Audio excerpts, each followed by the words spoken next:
नमस्कार दोस्तों। आई होप आप सभी लोग ठीक होंगे। आज की क्लास में हम लोग UP police constable Sunday mock maths का सॉल्यूशन देखेंगे, जहां पर हम लोग मैथ के 25 प्रश्नों का सॉल्यूशन देखेंगे। अगर आप लोगों को मेरा वीडियो पसंद आए तो प्लीज़ वीडियो को लाइक करें और मेरे चैनल को सब्सक्राइब करें। देखते हैं पहला प्रश्न।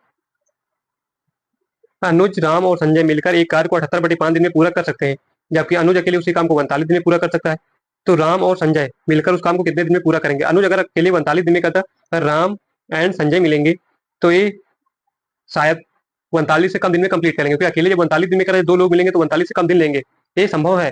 सो 45 से कम एक ही ऑप्शन है, कौन सा? 26। ऐसे अगर ऑप्शन से जाए तो जा सकते हैं, बट इसका सोल्यूशन देखते हैं। रकेल का अनुज और राम एंड संजय मिलकर किसी काम को 78/5 दिन में कंप्लीट करते हैं। और क्या लिखा? अनुज अकेले, अनुज अकेले उस काम को 45 दिन में करता है। इसका यहाँ से टोटल वर्क है, मतलब इनका एलसीएम, ठीक है नहीं? तो यहाँ से टोटल वर्क निकालेंगे, मतलब इनका दोनों का एलसीएम 45 दूना 78, यानी कि 78/5। इसका एलसीएम कितना आएगा? 78/5। तो यहाँ से देखेंगे, यहाँ पे 1, यहाँ पे 2/5, ठीक है नहीं? लेकिन निकालना क्या है? राम और संजय, या तीनों की एफिशिएंसी कितनी आ गई है? यानी कि जब अनुज, राम एंड संजय मिलते हैं तो एक दिन में मान लेते 1 यूनिट काम करते हो, अनुज अकेला एक दिन में 2/5 यूनिट काम करता है। तो यहाँ से देखते हैं, अनुज, राम एंड संजय मिलकर एक दिन में 1 यूनिट काम करते हैं, बट अनुज अकेले एक दिन में 2/5। तो अनुज की यहाँ पे वैल्यू रख दो, एफिशिएंसी इनकी पुट कर दो यहाँ से, तो आ जाएगी राम एंड संजय की एफिशिएंसी इज इक्वल टू 1। इधर जाएगा तो माइनस में, Ram and Sanjay is equal to 1 minus 2/5, यानी 5 में से 2 3/5। इनकी एफिशिएंसी कितना है? 3/5। निकालना यही हमको, संजय, राम और संजय मिलकर एक दिन में कितना काम करेंगे, मतलब पूरा काम कितने दिन में करेंगे। तो यहाँ से एक दिन में 3/5 काम करते, करना कितना? 78/5। टोटल वर्क कितना? 78/5। एक दिन में करता कितने? 3/5। इसको सोल्व करो, इसका इसका और इसका इसका, 5 से 5 गया, 3 दूनी 6, 3 18, यानी 3 दूनी 6, 3 6 18, यानी 26 दिन में राम एंड संजय मिलकर पूरा काम कंप्लीट करेंगे। यानी ऑप्शन फर्स्ट इज करेक्ट। अगला प्रश्न। 250 मीटर और 400 मीटर लंबी दो ट्रेनें 40 किलोमीटर प्रति घंटे और 30 किलोमीटर प्रति घंटे की चाल से चल रही हैं। यदि वे एक ही दिशा में चल रही हैं तो वे कितने मिनट में एक दूसरे को पार करेंगी? एक ट्रेन इस दिशा में चले, दूसरी ट्रेन भी इस दिशा में चल रही है। एक की लंबाई 250 मीटर, दूसरे की 400 मीटर। एक की स्पीड कितनी? 40 किलोमीटर प्रति घंटे, दूसरे की 30 किलोमीटर प्रति घंटे। जब दोनों ट्रेनें एक ही दिशा में चल रही तो इनकी रिलेटिव स्पीड क्या हो जाएगी? दोनों का डिफरेंस, यानी 40 माइनस 30, यानी 10 किलोमीटर प्रति घंटे। जब कोई भी ट्रेन एक दूसरे को क्रॉस यानी पार करेगी तो 10 किलोमीटर प्रति घंटे की स्पीड से पार करेगी। जैसे टाइम निकाल लेते, टोटल दूरी, जब एक ट्रेन इसको पार करेगी, मतलब एक ट्रेन इसको पार करे तो वो अपनी दूरी पार करेगी प्लस इसकी दूरी पार करेगी, मतलब टोटल दूरी क्या हो जाएगी? 400 प्लस 250 यानी 650। तो यहाँ फॉर्मूला लगाएंगे, ठीक है नहीं? तो यहाँ से तो स्पीड इज इक्वल टू दूरी बटे टाइम। स्पीड कितनी? 10 किलोमीटर प्रति आवर, डिस्टेंस 650 बटे टाइम। स्पीड किलोमीटर प्रति घंटे में, बाकी मीटर में, तो इसको 5/18 से मल्टीप्लाई कर देंगे ताकि मीटर पर सेकंड में बन जाए। जो भी टाइम आएगा वो सेकंड में आएगा, ठीक है नहीं? निकालना किसमें? मिनट में। डन। तो टाइम क्या हो जाएगा? टाइम इज इक्वल टू 0 से 0 गया, 65 गुणे 18/5।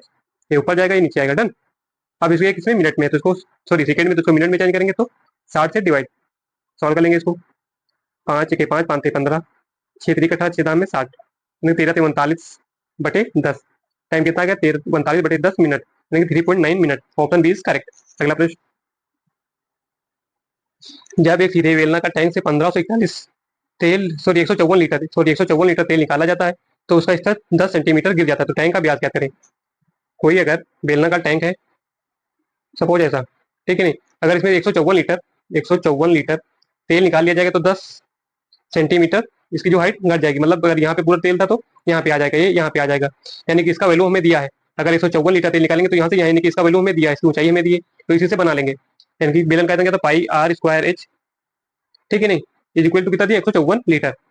154 लीटर, इसको सेंटीमीटर यानी कि लीटर में चेंज कर गुणे 1000, क्योंकि हमें सेम यूनिट में बनाना है। यहाँ पे लीटर में तो इसको सेंटीमीटर में चेंज कर लेंगे, 1000 से मल्टीप्लाई, यहाँ सारी वैल्यू पुट कर देंगे एंड गेट आंसर। पाई की वैल्यू 22/7, रेडियस हमें फाइंड आउट करना है, हाइट कितनी? 10 सेंटीमीटर, इज इक्वल टू 154 गुणे 1 के, 10 से 10 गया, ठीक है नहीं? 22 से काटेंगे, 7 दूनी 14, 7 दूनी 14 7 आ जाएगा, ठीक है नहीं? आर स्क्वायर की वैल्यू कितनी आ जाएगी? 7 × 7 49। तो यहाँ से रेडियस कितनी आ जाएगी? दोनों तरफ रूट कर दो, 7, ठीक है? रेडियस कितनी आ गई? 7। निकालना क्या था हमें? ब्याज निकालना, तो ब्याज कितना हो जाएगा? सॉरी यहाँ पे तो 0 है, यहाँ पे 49 हो जाएगा, तो इसकी रेडियस कितनी हो जाएगी? 70। 49 होगा स्क्वायर 70, ठीक है नहीं? यहाँ से ब्याज क्या हो जाएगा? इसका डबल यानी 2 इंटू आर यानी 7 दूनी 14 140 centimetre. Done, option B is correct. I hope आप लोग समझ गए होंगे। अगर 154 लीटर तेल निकाला जाता किसी बेलनाकार टैंक से, मैं पूरा टैंक भरा था, तो यहाँ से यहाँ आ गया यानी कि इसका 154 लीटर वॉल्यूम घटा, तो इसकी हाइट यानी कितने की, इतने का वॉल्यूम कितना था 154 लीटर। तो यहाँ से एक फॉर्मूला लगाएंगे, इसे इक्वल पुट करेंगे, गेट आंसर। अगला प्रश्न, this is homework for you. अगला प्रश्न,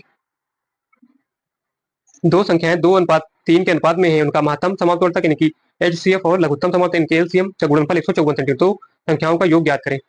संख्याओं का योग मतलब 2 + 3 यानी कि 5 यूनिट की वैल्यू जो भी ऑप्शन होगा 5 का मल्टीपल होगा, सारे ऑप्शन मल्टीपल में है। ठीक है, तो यहाँ से 2:3 के अनुपात में, तो यहाँ से नंबर हम लेट कर लेते हैं कि एक नंबर 2x है तो एंड दूसरा नंबर 3x है। तो इसके लिए फॉर्मूला क्या होता है, HCF into LCM is equal to first number into second number. Done, HCF and LCM का मल्टीपल कितना थे 150, 150 is equal to first number 2x and second number 3x। Now we can solve. 3 2 6, 6 दूनी 12, 6 5 30, x into x square यानी कि x square की value 25। Then दोनों तरफ under root कर दो, तो यहाँ से एक्स वैल्यू कितनी आ जाएगी 5। डन, तो यहाँ पे वैल्यू पुट कर देंगे, तो एक वैल्यू हो जाएगी, सॉरी 2 3 5 दोनों की 5x दोनों का सम निकालना, तो 2 3 5 यानी 5x हो जाएगी। इसकी वैल्यू 5, 5 गुणे 5 is equal to 25 answer. Done, 25 answer. Sorry, next, 1,26,672 को ए और बी के बीच में 7:9 के अनुपात में विभाजित किया जाता है, तो बी के हिस्से और ए के हिस्से का अंतर बताएं। ए एंड बी में 7:9 के रेशियो में डिवाइड किया जाता है। बताना क्या ए और बी के हिस्से का, बी के हिस्से और ए के हिस्से के बीच का अंतर यानी कि दोनों के बीच का डिफरेंस हमें बताना, यानी कि यहाँ से आएगा तो 7 2 यानी कि 2 यूनिट, यहाँ से आएगा 2 यूनिट यानी कि जो भी ऑप्शन होगा 2 का मल्टीपल होगा, मतलब इवन नंबर होगा। ये ऑप्शन गलत, ये ऑप्शन गलत। डन, तो यहाँ से वैल्यू पुट कर निकाल लेंगे। 9 7 16 टोटल 16 यूनिट है, यहाँ से दिया कितना 1,26,672। किसकी वैल्यू है 16 की, निकालना किसकी 2 यूनिट यानी कि दोनों का डिफरेंस इंटू 2, 2 8 16, इसको डिवाइड कर लेंगे। 8 1 8 बचा कितना 4, 8 5 40 बचा कितना 6, 8 9 64 बचा कितना, यानी कि 158 पॉइंट यही आएगा 158। ऑप्शन बी में है तो 15,834 रुपये आंसर। अगला प्रश्न, एक निश्चित धनराशि 6.4% वार्षिक ब्याज की दर से 3 से 3/4 वर्षों में प्राप्त साधारण ब्याज 1896 है, तो समान राशि पर समान ब्याज दर पर 6 से 1/4 वर्षों में प्राप्त मिश्र धन हमें बताना। तो यहाँ से पहले प्रिंसिपल हमें पता होना चाहिए, सो यहाँ से प्रिंसिपल निकालेंगे। प्रिंसिपल क्या होता है, SI is equal to principal into rate into time बटे 100। तो SI कितना दिया हमें 1896। प्रिंसिपल हमें निकालना है, पहली कंडीशन से निकालना है, ठीक है नहीं। प्रिंसिपल हमें निकालना है, रेट कितने 6.4, टाइम कितना चाहते हैं 12 3 15/4 गुणे 15/4 बटे 100। इसको सॉल्व करेंगे, 0.0 नीचे बढ़ा लेंगे, 4 से काटेंगे 4 के 4, 2 बजा 4 से 24। डन, 5 से काटेंगे 5 15, 5 2 10 यानी कि 200। 16 से कटेगा नहीं, 4 से काट लो 4 चौक 16, 8 से कट जाएगा 8 दूनी 16, 8 दूनी 16, 8 5 चलेंगे, नीचे कितना बचा 25। तो इसको सॉल्व कर लेंगे, तो ये इधर मल्टीप्लाई में जाएगा 25 बटे, सॉरी सॉरी सॉरी, ये मल्टीप्लाई इधर आएगा डिवाइड में 2 इंटू 3 इंटू 1896। डन, 3 से काटेंगे 3 6 18, 3 3 करना 3 दूनी 6, 2 से काटेंगे 2 3 6, 2 1 2 2 6 यानी कि 316 गुणे 25। This is principal. प्रिंसिपल कितना आ गया आप लोग निकाल लेना, थोड़ा स्पेस यहाँ पे कम बन रहा है। मल्टीप्लाई करेंगे 25 का 150 का जीरो कैरी कितना 15 25 का 25 15, 40 का जीरो 25 75, 75 और 4 79। डन, यानी कि 7900 इसका प्रिंसिपल। तो यहाँ से 6 से 1/4 वर्षों का ब्याज निकाल लेंगे, 4 3 12 3 15/4 वर्षों का ब्याज कितना 1896। ऐसा ही प्रत्येक साल का सेम होता है। डन, देन 6 से 1/4 वर्ष का निकालना, तो एक यूनिट की वैल्यू यहाँ से निकालेंगे 1896 गुणे 4/15, निकालना कितना 6 चौको 24 25/4 वर्ष का निकालना गुणे 25/4, 4 से 4 गया, 5 3 15, 5 5 25, 3 6 18, 3 3 करना 3 दूनी 6, 5 दूनी 10, 5 15 1 16, 5 6 30 1 31 यानी कि 3160। ये सही कितना आ गया 6 सही बटे 4 साल का 3160। यहाँ से मिश्रधन यानी कि अमाउंट निकालेंगे, अमाउंट का प्रिंसिपल प्लस SI। प्रिंसिपल कितना 7900 प्लस SI कितना 3160, एड करेंगे 0 6 9 1 10 7 3 10 और एक 11,060। Option first is correct. अगला प्रश्न, कोई चोर एक पुलिसकर्मी द्वारा 150 मीटर की दूरी पर देखा जाता है और चोर भागना शुरू करता है और पुलिसकर्मी उसका पीछा करता है। चोर और पुलिसकर्मी क्रमशः 11 किलोमीटर प्रति घंटे और 12 किलोमीटर प्रति घंटे की चाल से दौड़ते हैं। 6 मिनट के बाद उनके बीच की दूरी। देन यहाँ पे कोई थीफ है, यहाँ पे पुलिस है, दोनों के बीच की दूरी 150 मीटर। चोर 11 किलोमीटर प्रति घंटे की स्पीड से भाग रहा है, 11 किलोमीटर पर आर की स्पीड से भाग रहा है, पुलिस उसका पीछा 12 किलोमीटर पर घंटे से पीछा करे। दोनों सेम डायरेक्शन में तभी तो पीछा करे, लेकिन इनकी रिलेटिव स्पीड इनका डिफरेंस होगी, यानी कि चोर जिस स्पीड से इसको पकड़ेगा वो रिलेटिव स्पीड होगी। तो यहाँ से रिलेटिव स्पीड कितनी आ जाएगी, 12 - 11 यानी कि 1 किलोमीटर पर आर, यानी कि ये 60 मिनट में 1 किलोमीटर। डन। इसका मतलब यही होता। निकालना क्या हमें, 6 मिनट के बाद उनके बीच की दूरी कितनी होगी। तो यहाँ से रिलेटिव स्पीड 60 मिनट में 1000 मीटर, बेसिक है तो ऐसे बना सकते हैं हम लोग। तो यहाँ से 1 मिनट में निकालना क्या था, 6 मिनट में, तो यहाँ से 6 मिनट में आ गया। 6 मिनट में दोनों के बीच की दूरी 100 मीटर चली जाएगी, पुलिस के द्वारा एक्स्ट्रा 100 मीटर चली जाएगी। निकालना क्या, बाद उनके बीच की दूरी क्या करें, तो यहाँ से 100 मीटर हो गई, टोटल 150 थी, बची कितनी, 50 metre. Option A is correct. Done. ठीक है नहीं। अगला प्रश्न, दो त्रिभुजों के क्षेत्रफल का अनुपात 6:1 के अनुपात में है तथा उनके आधारों का अनुपात 3:2 के अनुपात में, तो उनकी ऊंचाइयों का अनुपात हमें फाइंड करना है। तो त्रिभुज का क्षेत्रफल क्या होता, हाफ बेस इंटू हाइट। पहले त्रिभुज का b1 मानो, दूसरे का h1 मानो, और एंड सेकंड त्रिभुज का हाफ b2 एंड h2।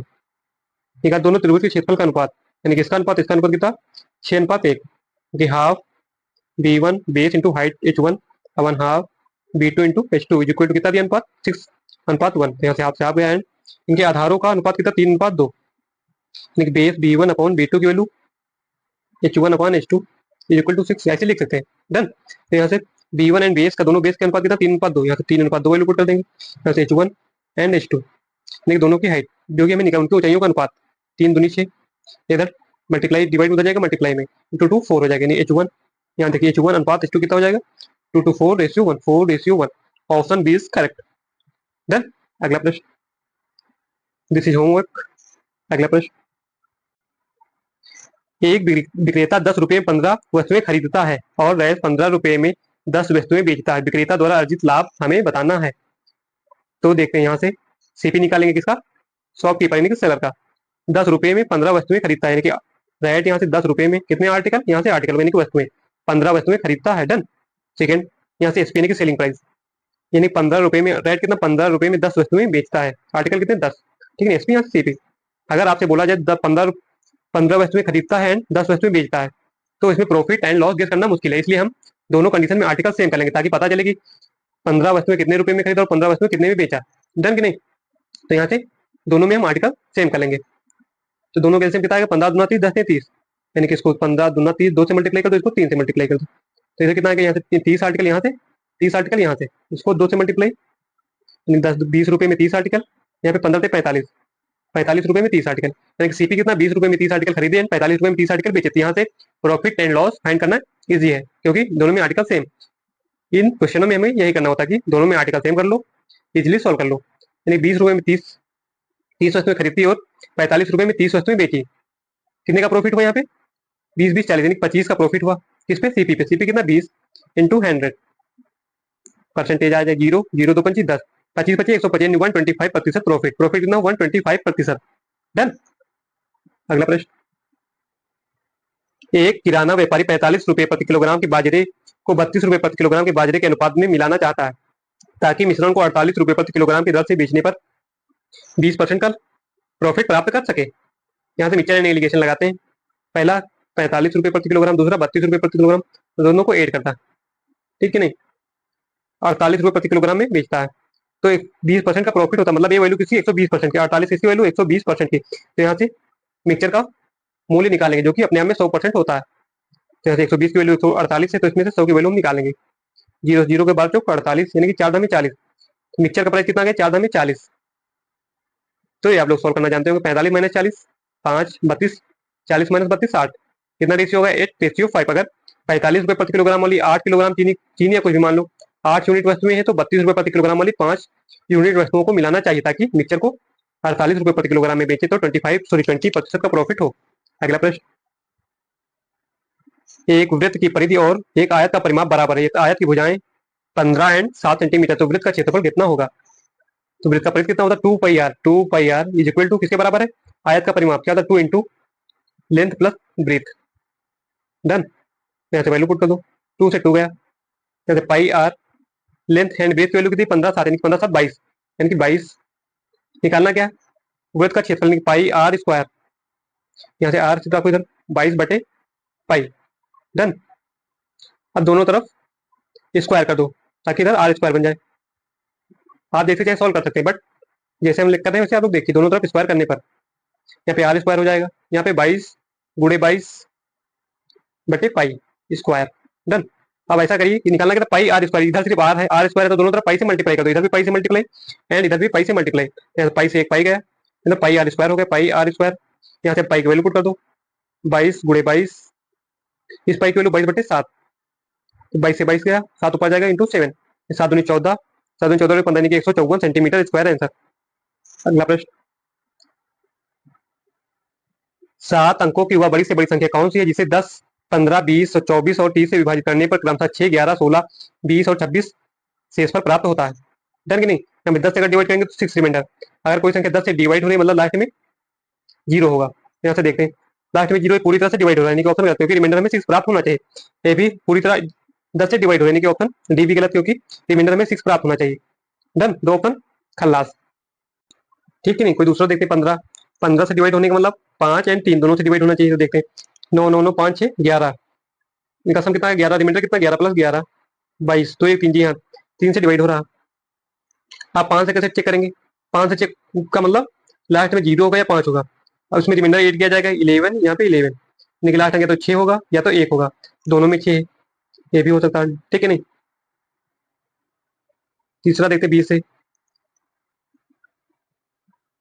24 देते 24 का मतलब 8 से भी डिवाइड एंड 3 से डिवाइड 3 से तो दोनों नंबर डिवाइड हो रहे हैं 7 से 13 यहाँ 3 1 4 और 11 2 6 सॉरी नंबर ऑफ सम कितना 6 ये भी डिवाइड हो रहा तो 8 से चेक करते हैं रिमाइंडर कितना बचा 8 से 8 तक 24 से डिवाइड होगा 26 रिमाइंडर बचा 26 यहाँ पे 8 करेंगे कितना आएगा 9 6 6 12 5 2 7 1 8 यानी कि 8 982 लास्ट के 3 8 से डिवाइड करने का तो लास्ट के 3 हमें चेक करना होता और यहाँ पे 26 एड करेंगे प्लस 26 9 6 6 12 7 2 9 1 10 9 1 10 लास्ट में 0 0 2 ठीक है नहीं तो इसमें लास्ट के 3 अंक 8 से डिवाइड होने चाहिए तो इसमें देखिए क्या 0 0 2 8 से डिवाइड हो रहा है जी नहीं बिल्कुल नहीं हो रहा लेकिन ऑप्शन बी भी गलत लेकिन option A is correct done. ऐसे आप लोग चेक कर सकते हैं। अगला प्रश्न ए और बी एक व्यापार ए बी और सी एक व्यापार शुरू करने के लिए क्रमशः 10 14,000 18,000 और 24,000 निवेश करते हैं यदि वर्ष के अंत में उनका लाभ 25,480 ए तथा बी का कुल हिस्सा ज्ञात करें। जब यदि वर्ष के अंत यानी कि तीनों लोग ए एंड बी एंड सी तीनों लोग ने 1 साल के लिए निवेश किया जब इन्वेस्टमेंट का टाइम सेम हो तो उनके द्वारा किए गए इन्वेस्टमेंट का ही रेशियो उनके प्रॉफिट का रेशियो होता है ठीक है नहीं। आप लोग नोट करके लिख लेना क्या note when investment time same then investment ratio is profit is will be profit ratio ठीक है नहीं। इंग्लिश को मारो बोलिए आप लोग कॉन्सेप्ट समझो जब समय सेम हो तो उनके इन्वेस्टमेंट का रेशियो ही प्रॉफिट का रेशियो होता है। जैसे इन्वेस्टमेंट देख लिए ए अनुपात बी अनुपात सी कितना इन्वेस्टमेंट ए ने 14,000 बी ने 18,000 और सी ने 24,000 इन्वेस्टमेंट किया यहाँ से रेशियो ने के से तीनों में यानी कि उड़ गया 2 सेकंड 2 से 14 दोनों 18 2 के 2 दूनी 4 ठीक इनका रेशियो कितना 7 9 एंड 12 प्रॉफिट का रेशियो कितना 7 रेशियो 9 रेशियो 12 निकालना कि ए और बी का कुल हिस्सा ए और बी 7 9 16 यानी जो भी ऑप्शन होगा 16 का मल्टीपल होगा ठीक है नहीं। 16 का मतलब 8 × 2 8 से भी डिवाइड होगा एंड 2 से भी डिवाइड होगा 8 × 2 पहले ऑप्शन से जाते हैं ताकि सॉल्व ना करना पड़े। इसमें 3 अंक देखते हैं 8 चौक 32 कितना बचा 5 क्या 50 का जी नहीं पहला ऑप्शन गलत। दूसरा देखते 556 8 56 जी हाँ ये हो सकता है। इसमें देखते 290 8 से 24 कितना मतलब 5 यानी 50 भी ऑप्शन गलत। इसमें चेक करते 110 क्या 110 8 से डिवाइड हो रहा 8 के 8 बचे 3 जी नहीं 30 नहीं डिवाइड यानी कि ऑप्शन 20 करेक्ट। ऐसे ही हालांकि आप लोग सॉल्व करना चाहें तो कैसे करेंगे 7 9 16 16 12 28 28 टोटल यहाँ से कितना आ गया 28 यूनिट किसकी वैल्यू कितनी 25,480 किसकी वैल्यू है 28 की बटे 28 निकालना किसकी 9 7 16 दोनों का प्रॉफिट निकालना सॉल्व करेंगे and you will get answer ठीक है नहीं। अगला प्रश्न महेश और अजय की वर्तमान आयु का अनुपात 3:2 है 8 वर्ष के बाद उनकी आयु का अनुपात 11:8 हो जाएगा। महेश के पुत्र की वर्तमान आयु क्या होगी यदि उसकी आयु अजय की वर्तमान आयु की आधी है ठीक है। यहाँ पे दो शख्स है कौन Mahesh and Ajay M for Mahesh and A for Ajay done. इनकी प्रेजेंट रेशियो एज का रेशियो 3:2 एंड 8 ईयर आफ्टर कितना 11 रेशियो 8 11 रेशियो 8 तो इसको हम लोग क्रॉस मेथड से करेंगे। कैसे क्रॉस मेथड, मतलब यहाँ भी 8 साल बढ़ रहे हैं, यहाँ भी 8 साल बढ़ रहे हैं, तो इसका मल्टीप्लाई, इसका मल्टीप्लाई, 8 64 एंड 11 88, दोनों का डिफरेंस कितना आ गया 64 4 यानी कि 24, यहाँ से 24 आ गया। फिर इसका मल्टीप्लाई 8 24 एंड इसका गिरा दूना 22, फिर से दोनों का रेशियो कितना आ गया 2, यानी कि 2 यूनिट की वैल्यू कितना आ गई 24, 2 1 2 2 1 2 2 2 4, यानी कि 1 यूनिट की वैल्यू कितनी आ गई 12। डन। निकालना क्या हमें, दोनों के परसेंटेज वैल्यू निकालो। तो महेश की परसेंटेज 12/36 एंड अजय की 12/24। डन। निकालना क्या हमें, तो महेश के पुत्र की वर्तमान आयु क्या होगी, यदि उसकी आयु अजय की वर्तमान आयु की आधी, अजय की वर्तमान आयु कितनी 24, इसकी आधी मतलब बटे 2 यानी 12 ईयर। तो महेश के पुत्र की आयु कितनी 12 साल।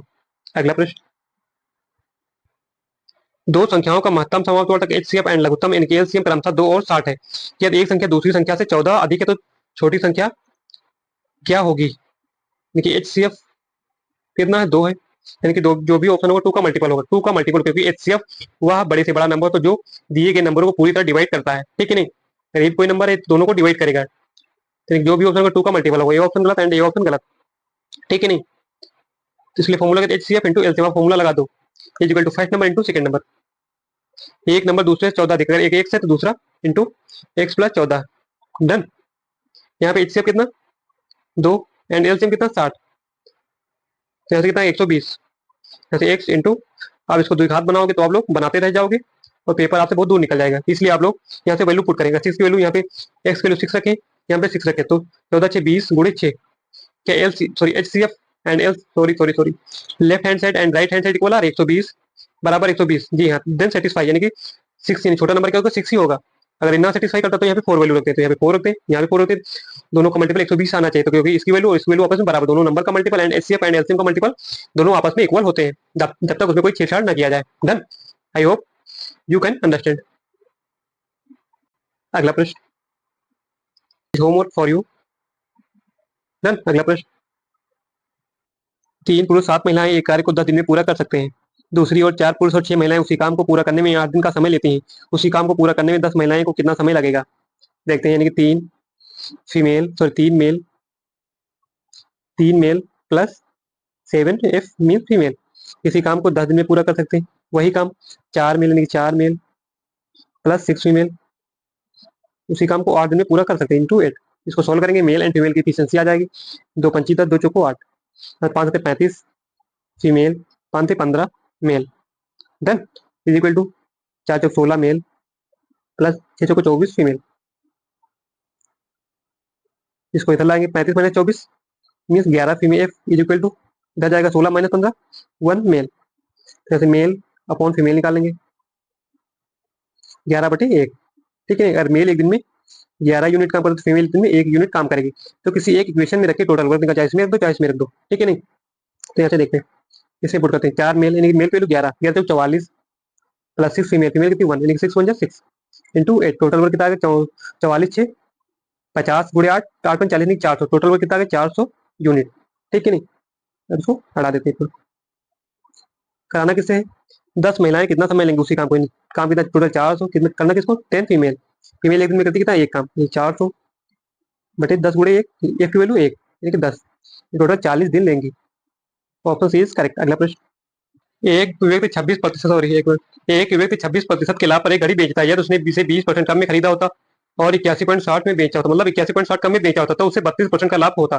तो घड़ी का असली मूल्य ज्ञात करें। जैसे सीपी कितना, मतलब 100 यूनिट, अगर 100 यूनिट है तो इसको 26% के लाभ पर बेचा जाता है, यानी कि इसका सीपी एसपी कितना हो जाएगा प्लस 26% प्रॉफिट, यानी कि 126, यानी कि 126 पे बेचा जाता आगे, इससे 20% कम में खरीदा होता है, यानी कि 100 चीज की चीज को 20% कम में खरीदा होता, मतलब 80 रुपये में खरीदा होता अगर, ठीक है नहीं। और तब इससे 32% का लाभ होता है, 80 का 32% यानी कि 132% पर बेचा होता है, इसकी 132% बटे 100, जीरो से जीरो है, 20 से काट लो, 20 चौक 80, 20 पंचे 100 कितना आया, 4 दूनी 8, 4 तीन 12, 4 के 4, अरे 5 नहीं 528/5, 528/5 में बेचा होता क्या बेचता है, तभी तो 32% का प्रॉफिट होता प्लस 32%।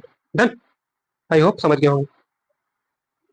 दोनों के एसपी का डिफरेंस कितना आ गया यहाँ से, 126 माइनस 528/5, इसको काट लेते 5 एक 5 न करने का 0, 5 5 25, 5 का तो 105.6, तो इसके अकॉर्डिंग यहाँ कितने कम में बेच रहा है?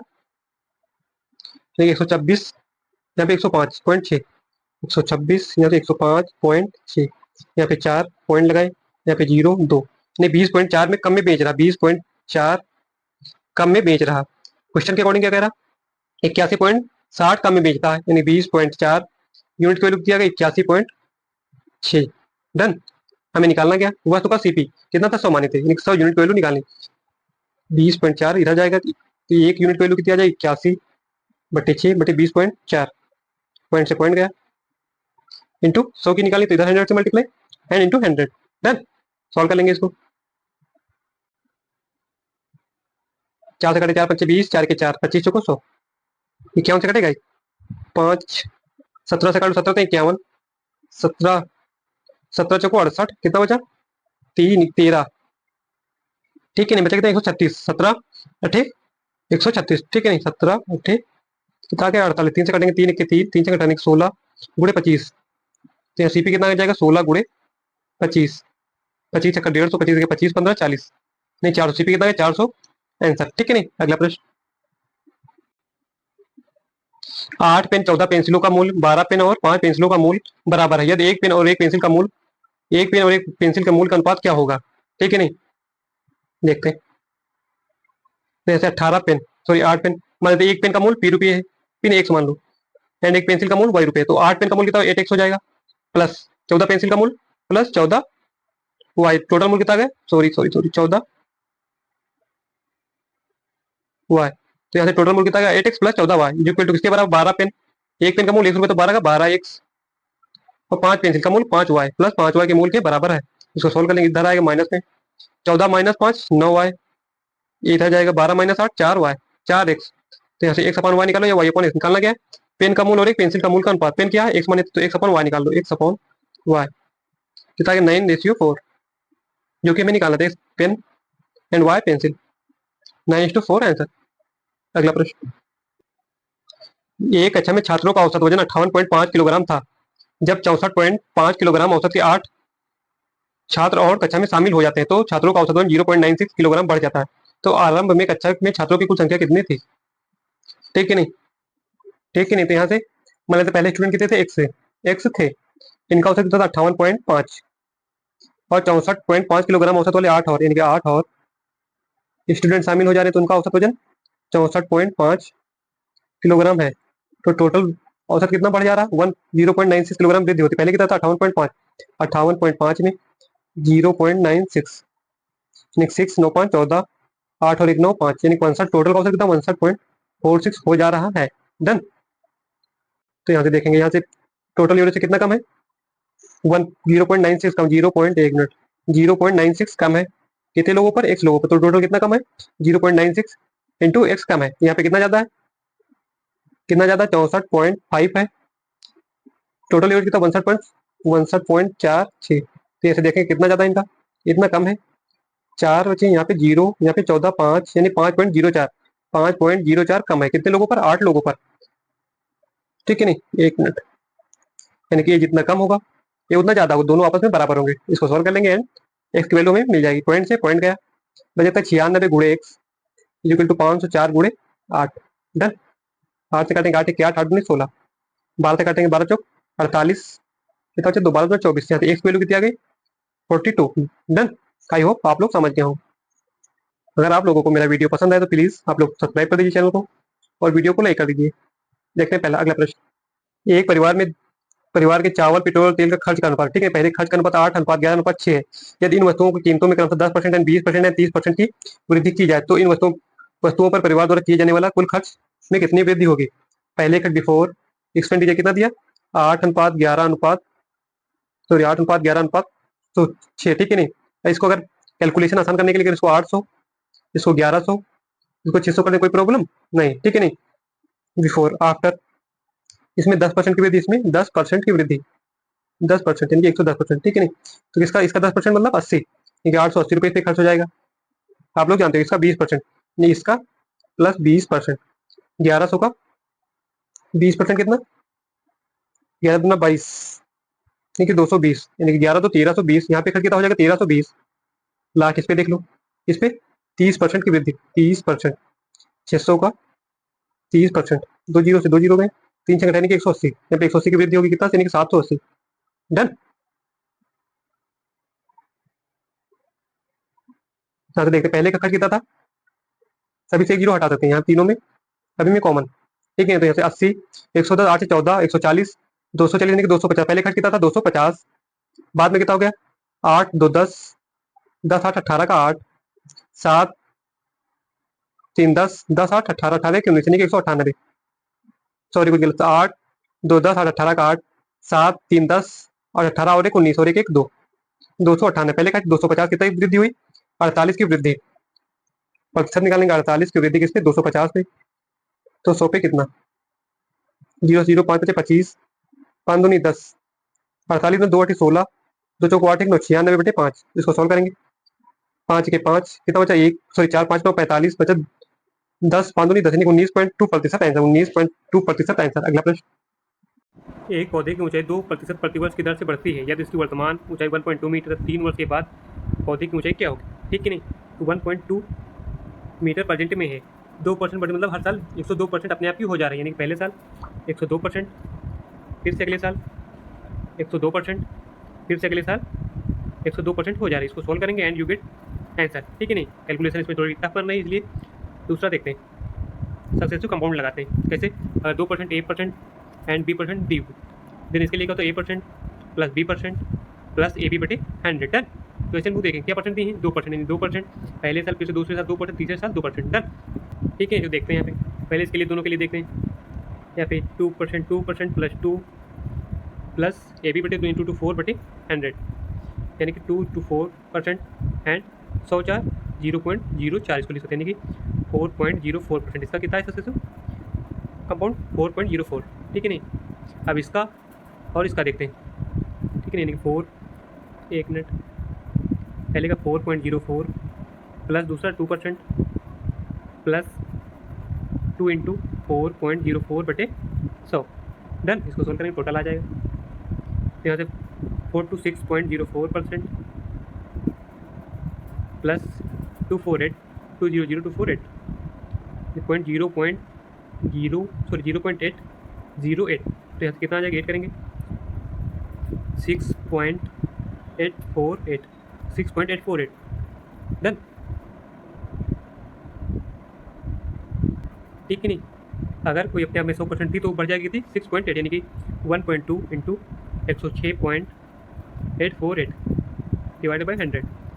सॉल्व करेंगे एंड आंसर। ठीक है नहीं, इसको सॉल्व करेंगे एंड आपको आंसर मिल जाएगा।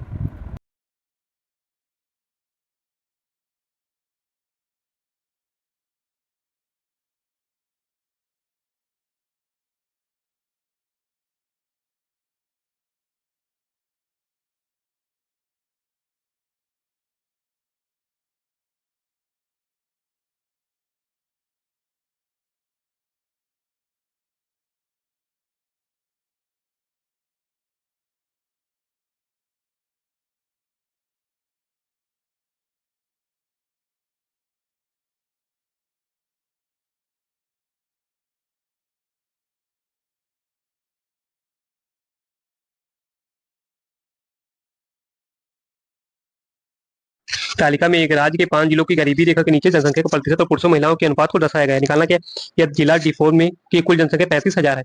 कितनी जनसंख्या, 35,000। तो D4 में गरीबी रेखा के ऊपर की जनसंख्या कितनी है, D4 कौन सी है, ये किसका प्रतिशत है, गरीबी रेखा के नीचे। तो D4 में गरीबी की रेखा के नीचे 25% है, तो जो भी गरीबी रेखा के ऊपर होंगे क्या होंगे, 75%, बाकी बचे 75% गरीबी रेखा के ऊपर होंगे। तो इसका 75% जो गरीबी रेखा के ऊपर होंगे, तो टोटल संख्या कितनी आ गई, 75, यानी कि गरीबी रेखा के ऊपर वाली। इसमें निकालना महिलाओं की संख्या, महिलाएं पुरुष का अनुपात कितना, 4:7, यानी 4:7, 3 सॉरी 4:3। अगर 3 यहाँ पे फीमेल है, मेल कितने 4, 4:3 7, 7 टोटल है, तो उसमें 3 कितने क्या है फीमेल, इसका 3/7 में निकालना, फीमेल की जनसंख्या में निकालना। तो इसको सॉल्व करेंगे एंड गेट आंसर। 1 0 2 0 1 0 2 0 7 बचे 35 0, 75 मल्टीप्लाई करेंगे 50 गुणे 3 बचे 15, 3 21 और 1 22, 5 बचे 25, 5 दूनी 12, 5 दूनी 10 और 11, यानी 11,250 आंसर, ऑप्शन 20 करेक्ट। डन। आज के लिए बस इतना ही, bye bye, take care, best of luck. अगर आप लोग को मेरी क्लास पसंद आए तो प्लीज़ वीडियो को लाइक करें और मेरे चैनल को सब्सक्राइब करें। Thank you, bye bye.